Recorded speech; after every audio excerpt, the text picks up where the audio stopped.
دلاور فگار 1929 سے 1998 ابتدائی زندگی، ادبی سفر، معروف تصانیف، شاعرانہ خصوصیات، مشہور اشعار۔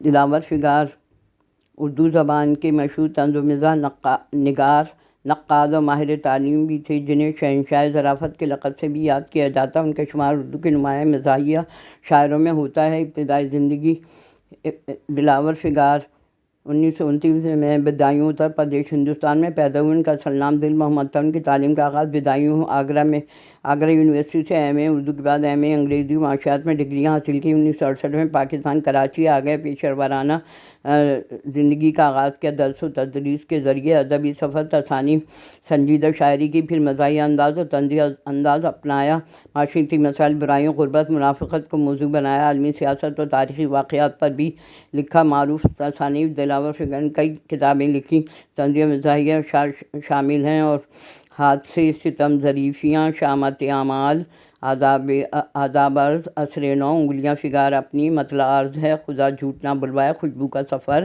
آئینہ راغب، چراغ خندہ، خوب تر کہاں، ابشار نو، فی سبیل اللہ، صلہ شہید کیا ہے، کہا سنا معاف کرنا۔ وفات کا انتقال 25 جنوری 1998 کو کراچی میں ہوئی۔ ان کی خدمات کو اردو ادب میں ہمیشہ یاد رکھا جائے گا۔ طنز و مزاحیہ کے میدان میں ایک مشہور شعر قائد اعظم کے تصور کا پاکستان بنا، کرپشن، رشوت اور سفارش کا عنوان بنا۔ شاعرانہ خصوصیات دلاور فگار کی شاعری خصوصیات: انفرادیت، زبان کی سادگی، گہرے طنز و مزاح پر مبنی ان کی شاعرانہ خصوصیات درج ذیل ہیں۔ نمبر 1، طنز و مزاح کا امتزاج، حسین امتزاج ہے۔ ان کے اشعار سامعین کو ہنسنے پہ مجبور کرتے ہیں، لیکن ہنسی کے پس منظر میں گہری فکر اور پیغام چھپا ہوتا ہے۔ خودکشی کی جستجو میں مر گئے، زندگی کے مسئلے حل کر گئے۔ انہوں نے اپنی شاعری کے ذریعے سیاسی سماجی مسائل پر بے باک طنز کیا، منافقت، کرپشن، ناانصافی، سیاسی بدنظمی پر لکھا۔ چوروں نے اپنے بورڈ پہ سادہ اور رواں زبان دلاور فگار کی زبان سادہ رواں ہوتی ہے۔ ان کا اشعار مشکل الفاظ کے بجائے روزمرہ کے زبان استعمال ہوتا ہے۔ مزاح میں تلخی کا پہلو، ایک تلخ پہلو بھی موجود ہے جو قارئین کو سماجی حقیقت پتہ کرنے پہ مجبور کرتا ہے۔ عصری حالات کی عکاسی دلاور فگار کے کلام میں ان کے دور کے حالات کی بھرپور عکاسی ہوتی ہے۔ جنگوں کا اثر ہو یا سیاسیات و سطحی موضوعات، انہوں نے اپنی شاعری میں مختلف موضوعات کو چھیڑا۔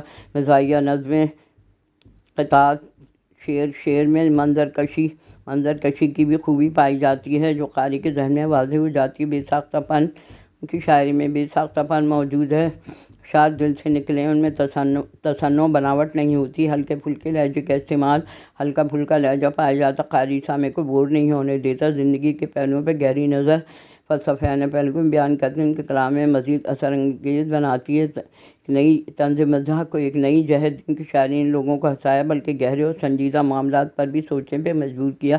سنجیدہ شاعری: احتیاطاً مجھ کو سوز آرزو بخشا گیا غالباً زباں پہ لالا، مشہور اشعار: لیڈروں کے کام آیا خون، بک گیا مکاں اپنا، لیڈروں کے کام آیا خون، رائے گاں اپنا، بن گئے محل ان کے، بک گیا مکاں اپنا، آپ 555 شوق سے پئیں لیکن میری ناک سے ہٹ کر چھوڑیے دھواں اپنا، پیار ایک بزنس ہے، کون کس کا مخلص ہے، حسن خود غرض ہے، ان کا عشق بیاں ہے، دیکھیے وہ اب کس کو انتخاب کرتے ہیں، ان سے عشق کرتا ہے پورا خاندان اپنا، ہم بڑے ہیں یا غالب خود ہی فیصلہ کیجیے، انگلیاں فگار ان کی گھٹنا کھونچ چکا اپنا، بیوی سے ایک شوہر ناکام نے کہا ہم ہر معاملے میں بڑے بدنصیب ہیں، ہم نے غریب جان کے مانگا تھا، آپ کو یہ کیا خبر تھی، آپ عجیب و غریب ہیں، میں سامعین پہ جھپتا ہوں خزانے پر، کسی نے ملک کو لوٹا، میں نے مشاعرہ لوٹا۔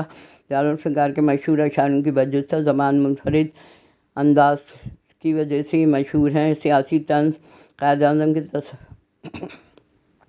کسی کو لوٹا، کس کو مارا، کس کو جھوٹ سے ہار دیا، یہ سیاست ہے، اس نے مذہب کو کاروبار دیا، غریب آدمی تو جینے کے قابل ہی نہیں رہا، جتنی بھی مہنگائی ہو گئی پیاس کے ساتھ، ہم نے سچ بولنے کا نتیجہ دیکھا، چور بھی معزز بنا، ہم سزاوار ہوئے، ہم ترقی کر رہے ہیں، میزائل بنا رہے ہیں، وہ ترقی یافتہ انسان بنا رہے ہیں، نہ کوئی دین۔ چوروں نے اپنے خواب میں یہ بورڈ لکھ دیا، جنت میں سب حلال ہے، دوزخ میں سب حرام۔ محلے میں مسجد بھی بنوائی گئی، نماز کے لیے وقت نہ آیا، کبھی چوری کی واردات ہوئی، تھانے گئے ہم، وہاں جا کے پتہ چلا تھانہ بھی چوری ہوا، ہمارے شہر کے لوگ تو بے مثال نکلے، گدھے کو چنا اور گھوڑے کو